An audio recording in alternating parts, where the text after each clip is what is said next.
What everybody is saying, जिसके लेखक हैं ज्यूल नवारो। एक किताब हमें सिखाती है कि इंसान के शब्दों से ज़्यादा उसकी बॉडी लैंग्वेज सच्चाई बताती है।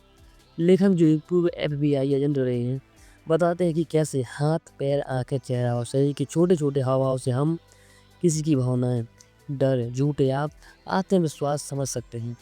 यह किताब हमें लोगों को बेहतर तरीके से समझना, रिश्तों में सुधार करना और सही निर्णय लेना सिखाती है। तो आज हम इस किताब के 5 अध्यायों के बारे में बात करेंगे, जो हमें सिखाएंगे कि बॉडी लैंग्वेज से लोगों को कैसे पहचानें। तो आज हम इस किताब के 5 अध्याय के बारे में बात करेंगे, जो हमें सिखाएंगे कि बॉडी लैंग्वेज से लोगों को कैसे पहचानें।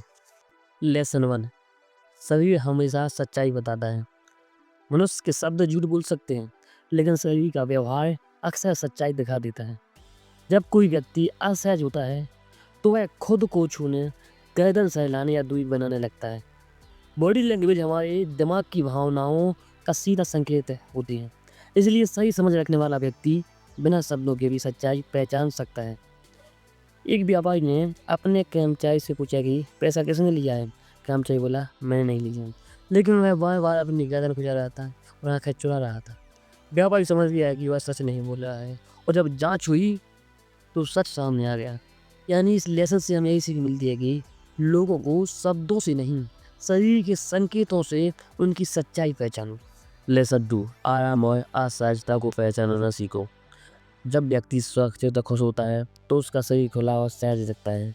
वह मुस्कुराता है, आंखों में दिखता है और हाथ पैर आराम से रहते हैं। लेकिन डर या तनाव में शरीर सिकुड़ जाता है और हरकतें बदल जाती हैं। आराम और असहजता को पहचानना लोगों को समझने की पहली सीढ़ी है। 2 छात्र इंटरव्यू देने गए। पहला छात्र मुस्कुरा रहा था और सीधा बैठा था और खुलकर बात कर रहा था। दूसरा छात्र कुर्सी पर सिकुड़ा हुआ बैठा था और नजरें नीचे थी। इंटरव्यू लेने वाले ने पहले छात्र को ज़्यादा आत्मविश्वासी माना। यानी कहने का तात्पर्य है, जो व्यक्ति आराम में होता है, वह आत्मविश्वास से भरा दिखता है। लेसन 3, पैरों और हाथों की भाषा को समझो। पैर और हाथ हमारे असली भाव जल्दी प्रकट करते हैं। अगर पैर दरवाजे की तरफ हो, तो व्यक्ति वहां से जाना चाहता है। अगर हाथ छिपे हों या मुट्ठी बंद हो, तो तनाव या गुस्से में हो सकता है। खुले हाथ और स्थिर पैर आत्मविश्वास का संकेत होते हैं। एक गुरु अपने शिष्य से बात कर रहे थे। शिष्य गुरुजी से कह रहा था और पैर उसके दरवाजे की तरफ थे। गुरु समझ गए कि उसका मन यहाँ नहीं लग रहा है। उन्होंने कहा, पहले मन को यहाँ लाओ, तभी ज्ञान मिलेगा। इससे हमें सीख मिलती है कि पैर और हाथ दिल की सच्चाई दिखाते हैं। लेसन 4, चेहरे की सूक्ष्म भावनाएं सच बता देती हैं। चेहरे पर आने वाले छोटे छोटे भाव असली भावना दिखाते हैं। नकली मुस्कान सिर्फ होठों पर होती है, असली मुस्कान आंखों में भी दिखाई देती है। गुस्सा, डर या खुशी एक पल में चेहरे पर झलक जाते हैं। ध्यान से देखने वाला व्यक्ति इन संकेतों को समझ सकता है।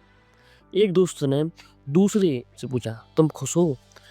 वह बोला, हाँ, लेकिन उसकी आंखों में उदासी थी। दोस्त ने समझ लिया कि वह दुखी है। उसने साथ बैठकर उसकी समस्या सुनी और मदद की। दोस्तों, सीख यही है कि चेहरा मन की असली हालत बता देता है, अगर हम उसे गौर से देखते हैं तो। लेसन 5, दूसरों को पढ़ने से पहले खुद को समझो। दूसरों की बॉडी लैंग्वेज समझने से पहले अपनी आदतें पहचानो। जब हम खुद के संकेत समझते हैं, तो दूसरों को भी सही तरीके से पढ़ पाते हैं। आत्म जागरूकता ही सही समझ की शुरुआत है। जो खुद को समझता है, वही दूसरों को समझने में सफल होता है। एक नेता लोगों को समझना चाहता था, पर अक्सर गलत फैसले लेता था। एक गुरु ने कहा, पहले अपनी भावनाओं को समझो। नेता ने ध्यान करना शुरू किया और अपने व्यवहार को पहचाना। कुछ समय बाद वह लोगों को सही समझने लगा। इससे भी हमें सीख मिलती है कि खुद को समझना ही दूसरों को समझने की कुंजी है। तो पहले अपने आप को समझो, अपनी भावनाओं को समझो और अपनी बॉडी लैंग्वेज को समझो, तभी हम दूसरों की बॉडी लैंग्वेज को समझ पाएंगे। तो दोस्तों, आज की इस किताब से हमें क्या सीखने को मिला? एक किताब हमें सिखाती है कि इंसान को समझने के लिए सिर्फ शब्द नहीं, बल्कि उसके हाव भाव पर ध्यान देना जरूरी है। जब हम शरीर की भाषा को समझते हैं, तो हम लोगों की सच्चाई, भावनाएं और इरादे पहचान सकते हैं। इससे रिश्ते मजबूत होते हैं और फैसले सही होते हैं और जीवन में धोखा खाने की संभावना कम हो जाती है। और वीडियो के अंत में मैं इतना ही आपसे कहूँगा कि जो व्यक्ति लोगों को पढ़ना सीख जाता है और जीवन में सही लोग चुन पाते हैं और गलतियों से बच जाता है। धन्यवाद।